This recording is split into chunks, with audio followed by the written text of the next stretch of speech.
मेरे प्यारे दोस्तों, नो पॉलिटिक्स प्लीज में आपका स्वागत है। दोस्तों, बीजेपी का घोषणा पत्र आ गया है, जिसमें मुख्य मुद्दे जो सामने आए हैं वो ये हैं कि बीजेपी ने समान नागरिक संहिता, एक राष्ट्र एक चुनाव, सभी के लिए राशन, गैस, पानी, बिजली, आवास, स्वास्थ्य, साथ ही सड़क, रेलवे, हवाई मार्ग आदि बुनियादी ढांचे का विकास और भारत को 5 ट्रिलियन की अर्थव्यवस्था बनाना, भारत में ओलंपिक खेलों की मेजबानी, ये मुख्य मुद्दे हैं। वहीं कांग्रेस के जो घोषणा पत्र के जो मुख्य मुद्दे थे वो ये थे कि 30 लाख लोगों को रोजगार, सभी को 1 लाख रुपए सालाना, जातिगत जनगणना, और साथ ही साथ मुस्लिमों के लिए ये था कि विदेश में अध्ययन के लिए मुसलमानों को छात्रवृत्ति, शरिया कानून को मान्यता, स्कूलों में बुर्का हिजाब की अनुमति, और जैसे मैंने बताया कि जो मुख्य देश हैं उनके साथ संबंध तोड़ने की भी बात थी, साथ ही सभी परमाणु हथियारों को नष्ट करने की भी बात थी। अब बीजेपी का घोषणा पत्र आने के बाद में ज्यादातर जो मंदबुद्धि टाइप के लोग हैं वो इस बात पे शोर मचा रहे हैं कि बीजेपी ने कहीं पर भी 2 करोड़ रोजगार देने की बात नहीं कही, और जिस तरीके से कांग्रेस ने कहा है कि हम 30 लाख पदों को तुरंत भरेंगे और सभी को 1 लाख रुपए साल का हम पैसा देंगे, महिलाओं को भी, और जो नौजवान हैं बेरोजगार उनको देंगे, और वगैरह वगैरह। मतलब कुल मिला के कांग्रेस ने जिस तरीके से कहा है कि हम सबको कहीं ना कहीं पैसा देंगे या जातिगत जनगणना कराएंगे, तो उसके ऊपर लोग जो है कह रहे हैं कि बीजेपी ने ऐसा नहीं किया है। दोस्तों, एक चीज हमेशा ध्यान रखिएगा कि अगर भारत को 5 ट्रिलियन की अर्थव्यवस्था बनाने की एक लक्ष्य है, तो मुझे लगता है हर आदमी को कोई ना कोई काम जरूर मिलेगा। हाँ, हरामखोरों को काम नहीं मिलेगा, क्योंकि वो काम करने ही नहीं चाहते हैं। वो सिर्फ ये चाहते हैं कि उनको बैठे बैठे चीजें मिलती रहें। आज भी काम की कोई कमी नहीं है, सिर्फ सरकारी नौकरी की कमी है। काम को अगर आप सरकारी नौकरी मानते हैं, तब फिर आपकी ये गलत फहमी है, क्योंकि सभी को सरकारी नौकरी मिलना असंभव है। कांग्रेस या दुनिया की कोई भी देश सभी को सरकारी नौकरी नहीं दे सकता। रोजगार हमें स्वयं उत्पन्न करने होंगे, तभी हम $5 ट्रिलियन की अर्थव्यवस्था बन सकते हैं। आज देखिए, सेंसेक्स 74,000 रुपए तक पहुंच 74,000 के मार्क तक पहुंच गया है। सोना भी अच्छा खासा महंगा हो गया है, चांदी भी महंगी हुई है, इसके साथ हमारे शेयर बाजार भी चढ़ रहा है। यानी कि हमारी इकोनॉमी इंप्रूव कर रही है। हमारी महंगाई का जो जो दर है वो स्थिर है, वो ज्यादा बढ़ी नहीं है। दुनिया में महंगाई की दर और हमारे देश की महंगाई की दर में जमीन आसमान का अंतर है। हमारे देश की अर्थव्यवस्था दुनिया की सबसे तेजी से बढ़ती हुई अर्थव्यवस्था में से एक है। $5 ट्रिलियन तक पहुंचने का मतलब यह है कि हम दुनिया की तीसरी या चौथी सबसे बड़ी अर्थव्यवस्था बन जाएंगे। तो दोस्तों, इस बात पर रोना धोना कि साहब इन्होंने रोजगार की बात नहीं की मोदी ने।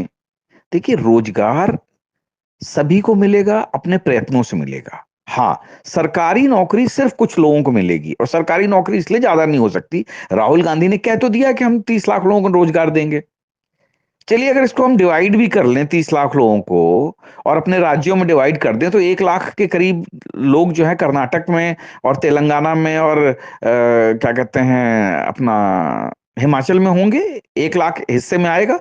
तो क्या यहाँ पे इन लोगों ने 1 लाख लोगों को नौकरी दे दी? क्या ये 1 लाख लोगों को सरकारी नौकरी दे पाएंगे? क्या इन राज्यों में इन्होंने 1 लाख रुपए साल लोगों को देना शुरू किया? कर्नाटक में आप देखिए हालत, कि वहां पर राज्यों की योजनाओं को पूरा करने के लिए अब फंड नहीं बचा है, बचत नहीं बची हुई है। कहां से पैसा देंगे? कौन देगा इनको पैसा? रेवेन्यू कहां से जनरेट होगा? इस बारे में कोई विचार नहीं करना चाहता। सबको मुफ्त की चीजें लग रही हैं। आप देखिए केरला मॉडल, ध्रुव राठी जैसे देश के जो गद्दारों ने केरला मॉडल की इतनी तारीफ की थी, आज सुप्रीम कोर्ट में जाने के बाद भी, जबकि सारे वामपंथी जजों के होने के बाद भी, लास्टली उनको ये कहना पड़ा कि अपनी बर्बादी के लिए आप लोग खुद जिम्मेदार हो।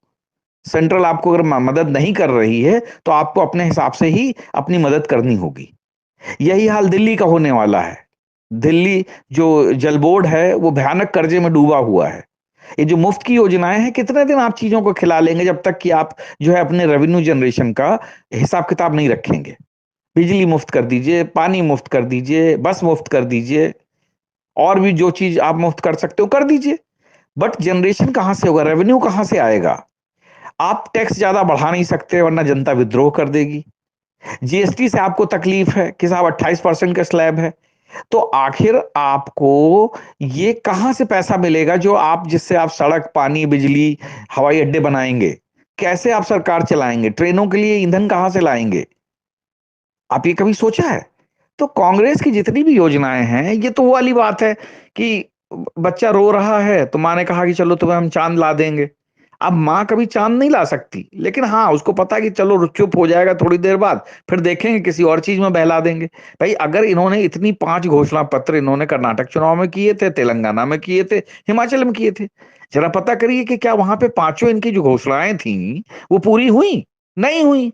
उसमें टर्म्स एंड कंडीशन अप्लाई कर दिया। तेलंगाना में तो बेशर्मी से ये तक कह दिया कि पहले लोकसभा चुनाव हमें जिताओ, तब हम इन योजनाओं को लागू करेंगे। यही हाल कर्नाटक में हुआ है। कर्नाटक में तो ऑलरेडी विधानसभा में बोल दिया गया है कि जरूरी योजनाओं के लिए पैसा नहीं है। यहाँ तक कि जो एमएलए का जो फंड होता है, जिससे कि एमएलए हर साल में 5 करोड़ रुपए साल लेके जो है अपने क्षेत्र में विकास की योजनाएं चलाता है, उसके लिए भी मना कर दिया गया है। तो दोस्तों, मुफ्त की बातें करना, मुफ्त की योजनाएं बनाना, इससे देश नहीं चलने वाला। आखिर दुनिया के किसी और देश में मुफ्त की योजनाएं क्यों नहीं चलती हैं? जो महाशक्तियां बनी हुई हैं, क्या वहां आपने कभी ये मुफ्त की योजनाएं सुनी? नहीं सुनी। हम बातें बहुत बड़ी बड़ी करते हैं। आज जो है ये सारी जो कांग्रेस ने जो घोषणा पत्र में दिया है, विदेश में अध्ययन के लिए मुसलमानों को छात्रवृत्ति, दुनिया का कौन सा मुस्लिम देश देता है बताइए?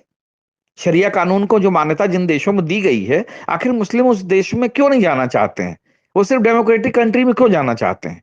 और डेमोक्रेटिक कंट्री में जाने के बाद में जब जनसंख्या ज्यादा हो जाती है तो उसको कहते हैं कि शरिया कानून से चलो। लेकिन जहां शरिया कानून चल रहा है वहां से आदमी भागना चाहता है, क्योंकि उसको पता है कि अगर मैं चोरी करूंगा तो मेरा हाथ काट दिया जाएगा। तो ये डुअल स्टैंडर्ड है। सिर्फ मुद्दा क्या है? जमीन पे कब्जा करना, देशों पे कब्जा करना, आपकी मानसिक, आर्थिक और सामाजिक स्थितियों पे कब्जा करना, और हिंदुओं को जातिगत जनगणना में अटका रहे हैं। अभी तक हम जो है वर्ग में, क्लासिफिकेशन में विभाजित थे, अब हम जातियों में और ज्यादा विभाजित हो जाएंगे। भाई अगर जातिगत जनगणना करनी है तो सभी धर्मों की करो ना, सिर्फ हिंदुओं की क्यों? मुस्लिम की भी करिए कि पशमानदा कौन है, अशराफ कौन है, नीचे कौन है, ऊंचे कौन है। क्रिश्चियन में भी करिए कि कौन कैथोलिक है, कौन प्रोटेस्टेंट है, कौन कौन से किस चर्च के मानने वाले हैं, कोई ओल्ड शेफर्ड चर्च के हैं, कोई न्यू शेफर्ड चर्च के हैं। ये सब करिए ना जनगणना। उनके बारे में कोई बात नहीं करेगा, सिर्फ हिंदुओं की जातिगत जनगणना होगी। वाह जी वाह, ये कौन सी बात हुई? एक भाषण में राहुल गांधी ने कहा कि जो अमीरों की संपत्ति है मैं गरीबों में बांट दूंगा। अरे भाई, राहुल गांधी के पास भी तो संपत्ति है, वो अपनी से क्यों नहीं शुरुआत करते हैं? राहुल गांधी के पास, उनकी माँ के पास, सबके पास हजारों करोड़ की प्रॉपर्टी है, पहले वो गरीबों में बांट के तो देखें। और कौन हिंदुस्तान का आदमी होगा, कौन कांग्रेसी होगा जो अपनी संपत्ति गरीबों में बांटना चाहेगा? बताए, ऐसा है कोई कांग्रेसी? अगर ऐसा होता तो खड़गे आज 500 हजार करोड़ के मालिक नहीं होते। चिदम्बरम कितने हजारों करोड़ के मालिक हैं? क्या चिदम्बरम अपनी प्रॉपर्टी गरीबों में बांटेंगे? तो ये सब बातें लोगों को बेवकूफ बनाने के लिए बहुत अच्छी लगती हैं। चुनाव से पहले आपको भगवान ने मुंह दिया हुआ, आप कुछ भी बोल सकते हैं, लेकिन हकीकत में ऐसा कुछ नहीं है। और मोदी ने जो अब तक कहा है, बीजेपी का जो भी घोषणा पत्र आया है, चाहे 370 के बारे में रहा हो, चाहे 3 तलाक के बारे में रहा हो, इन्होंने जो भी कहा है उसको पूरा किया है। तो इसलिए मुझे ऐसा लगता है कि आने वाला समय इस देश के लिए बहुत अच्छा होने वाला है, बशर्ते कि बीजेपी सत्ता में आए। और अगर आपको लगता है कि नहीं कांग्रेस का घोषणा पत्र सही है, तो एक बार वोट दे के देख लीजिए, आपको खुद पता चल जाएगा कि आप कितना पिछड़ गए हैं और इस देश की हालत क्या होगी। अगर आपको मेरी बातें अच्छी लगे, उस पर विचार करिए, शेयर करिए, लाइक करिए, सब्सक्राइब करिए। जय हिंद, जय भारत।